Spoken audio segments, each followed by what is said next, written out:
आज मैं शेयर कर रही हूँ आपके साथ एक बहुत ही न्यूट्रिशियस और बहुत ही हेल्दी से लड्डू की रेसिपी। तो वेलकम है आपका समझ के। कढ़ाई में लिया है घी और इसमें डाल दिया है खरबूजे के बीज 100 ग्राम, पम्पकिन के बीज यानी कि कद्दू के बीज और सूरजमुखी के बीज, ये हैं तरबूज के बीज, फ्लैक्स सीड्स यानी कि अलसी के बीज। सारे सीड्स जो हैं वो 100-100 ग्राम हैं और इन सभी को हम रोस्ट करेंगे। अब रोस्ट करने के लिए आप ध्यान रख लें कि जितनी भी चीज़ें हम रोस्ट करेंगे इनको भूनेंगे, मतलब मीडियम लो फ्लेम पर भूनना है। इस चीज़ का आप ख़ास ध्यान रखें, नहीं लड्डू का टेस्ट बिगड़ जाएगा। आज का स्पेशल थैंक्स जाता है सबा इरशाद जी को, आरती भोसले जी को, सपना क्रिश्चियन जी को। आप सभी का बहुत बहुत शुक्रिया हमारे वीडियोस देखने का और अप्रिशिएट करने का। तो ऐसे ही अगर आपको लगे कि कढ़ाई का ताव बहुत धीमा हो गया है तो आप उसको उस बीच में थोड़ा सा बढ़ा सकते हैं और फिर आंच धीमी करके ऐसे भूनते रहेंगे। अब ये सीड्स अच्छी तरह से भुन गए हैं तो मैंने इनको निकाल लिया है और अब उसी कढ़ाई में हम भूनेंगे। ये है सूखा वाला नारियल जिनको काट करके लिया है और इसको भी रोस्ट करेंगे।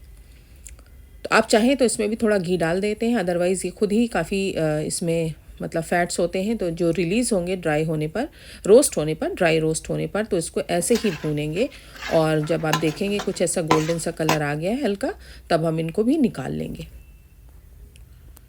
और एक बड़ी परात में सब चीज़ों को इकट्ठा करते जाएंगे। यहाँ पर है बादाम, काजू, अखरोट और पिस्ता। इन सभी चीज़ों को काट करके लिया गया है। सब 250 ग्राम है। बादाम 250 ग्राम, काजू 250 ग्राम, अखरोट 250 ग्राम और पिस्ता भी 250 ग्राम है। और अब इसको भी रोस्ट कर लेंगे। तो यहाँ पर वही मीडियम लो फ्लेम रखना है आपको, बहुत तेज़ आंच नहीं करना है, नहीं तो ये जल जाएंगे और अंदर से रोस्ट भी नहीं होंगे। चाहे तो थोड़ा सा घी डाल लें, घी इसमें डाला गया था पर एक्चुअली वो शूट नहीं हो पाया, पर थोड़ा सा ही डाला था। आप चाहें तो ड्राई रोस्ट भी इसको कर सकते हैं। तो अब इसको निकाल लेंगे भुनने के बाद। जब आप थोड़ा सा दांतों से काट के देखेंगे ना तो ये क्रिस्प से लगेंगे, बस जब ही निकाल लें इनको। ये है मखाने यानी कि फॉक्सनट, ये भी 250 ग्राम है, इनको भी काट करके लिया गया है। तो पहले इनको थोड़ी देर रोस्ट कर लें, उसके बाद इसमें घी डालें, क्योंकि अगर आपने स्टार्टिंग में घी डाला तो ये बड़े हॉलो होते हैं और बहुत सारा घी पी लेते हैं। तो यहाँ पर अब ये भी भुन गए हैं और इनको भी निकाल लेंगे। बड़े क्रिस्प हो जाते हैं, बिल्कुल आप तोड़ेंगे ना तो ये फटाक से टूट जाएंगे, इतनी देर तक भूनना है। ये है गोंद, तो खाने वाली जो गोंद होती है, तो आप गोंद को भी कढ़ाई में डाल करके पहले ऐसे डायरेक्टली सूखा भूनेंगे और आप देखेंगे ये धीरे धीरे से फूलना शुरू हो जाएगी। गोंद को भूनना काफ़ी थोड़ा सा ट्रिकी होता है, तो पहले इसको ड्राई रोस्ट करें और जब ये अच्छी तरह से फूल जाए तब इसमें घी डालें। अगर आप ऐसा नहीं करेंगे तो फिर अच्छी तरह से भुनेगी नहीं, और जब सही भुनेगी नहीं तो फिर पता है क्या होता है, ये दांतों में ऐसे स्टिकी सी होती, बहुत ही चिपकती है।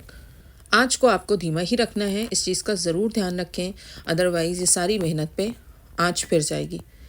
और अब ये अच्छी तरह से भुन गया है तो मैंने आँच को बिल्कुल धीमा रखते हुए इसमें डाल दिए पॉपी सीड्स, मतलब कि पोस्ता दाना या खसखस, और ये बहुत बारीक होते हैं, जल्दी से भुन जाते हैं। इनको भी डाल करके आधा मिनट तक करीब भून लेंगे और उसके बाद सारी चीज़ों को निकाल लेंगे और उसी अपनी परात में डालते जाएंगे जिसमें हमने सारे नट्स एंड सीड्स को रोस्ट करके रखा है। अब ये है खजूर। तो आज हम लड्डुओं में घी या चीनी का कुछ इस्तेमाल नहीं करेंगे, खजूरों का इस्तेमाल करेंगे। थोड़ा सा घी डाल करके एक कढ़ाई में इसको डाल देंगे। तो ये 1.5 किलो खजूर हैं इस पूरे उसके लिए, मतलब जितने भी नट्स और सीड्स लिए हमने। अब क्योंकि इसमें कोई पानी का इस्तेमाल नहीं होगा तो इसको बिल्कुल धीमी आंच में कवर करके रख देंगे 2 से 3 मिनट तक, जिससे ये थोड़ी सी सॉफ्ट पड़ जाएंगी, क्योंकि इनको मेल्ट करना है और यहीं पर थोड़ा सा मेहनत का काम है, क्योंकि बहुत आसानी से ये मेल्ट नहीं होगी। तो ऐसे चलाते रहेंगे और इसको बीच बीच में आप देखेंगे थोड़ी देर में ये सॉफ्ट होना शुरू हो गई हैं। तो ढाँक देने से ये जल्दी सॉफ्ट हो जाती हैं और इस तरह से थोड़ी देर तक आप चलाएंगे तो ये बिल्कुल ऐसे बन जाएंगी जैसे कि पीसी गई है, इस तरह से हो जाएगा। अब ये देखिए यहाँ पर होना शुरू हो गया है।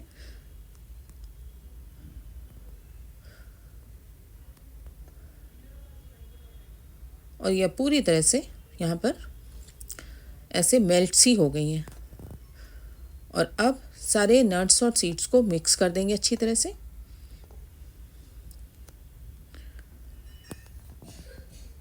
और इसी गरम कढ़ाई में इनको डाल देंगे। आँच को मैंने बंद कर दिया है अब। इसी गरम कढ़ाई में इसको मिला लेंगे। तो जब थोड़ा सा इसका टेम्परेचर हल्का कम हो जाए तब इसको हल्के गर्म में बांध लेंगे। तो देख रहे हैं आप, ये बिल्कुल हमारा जो डेट्स है मेल्ट हो गई हैं और इसी से लड्डुओं को बंधने का काम होगा। तभी हम लोग आपको बना करके भी दिखाएंगे। तो हमारे घर में जब बच्चे बाहर जाते हैं हॉस्टल स्टडीज़ के लिए, क्योंकि हॉस्टल का खाना तो अच्छा नहीं होता, फिर ऐसे में कुछ न्यूट्रिशियस उनको देना होता है, तो जो काफ़ी टाइम तक उनके साथ भी रहे और वो उनको एक हेल्दी सी चीज़ भी मिले खाने को। तो इन लड्डुओं को काफ़ी दिनों तक आप स्टोर कर सकते हैं, क्योंकि हमने कुछ अलग से पानी का और उस तरह की चीज़ों का इस्तेमाल नहीं किया जो मतलब जल्दी फंगस लगे या कुछ हो। तो काफ़ी टाइम तक स्टोर कर सकते हैं और बहुत न्यूट्रिशियस हैं, बच्चों का दिमाग तेज़ करते हैं। यहाँ पे मैं एक सजेशन देना चाहूँगी कि अगर आप इनको बना रहे हैं जैसे किसी बुज़ुर्गों के लिए, तो आप ये सारे जितने भी हमने रोस्ट की थी चीज़ें, उन सबको आप मिक्सर ग्राइंडिंग जार में डाल करके पाउडर फॉर्म में बना लें और तब भी इन लड्डुओं को बना सकते हैं डेट्स के साथ, जो कि बहुत हेल्दी है, न्यूट्रिशियस हैं और सब इनको एंजॉय कर सकते हैं। उम्मीद करती हूँ आज की रेसिपी आपको अच्छी लगी होगी। देखते रहिए Samarth kitchen. Thank you so much.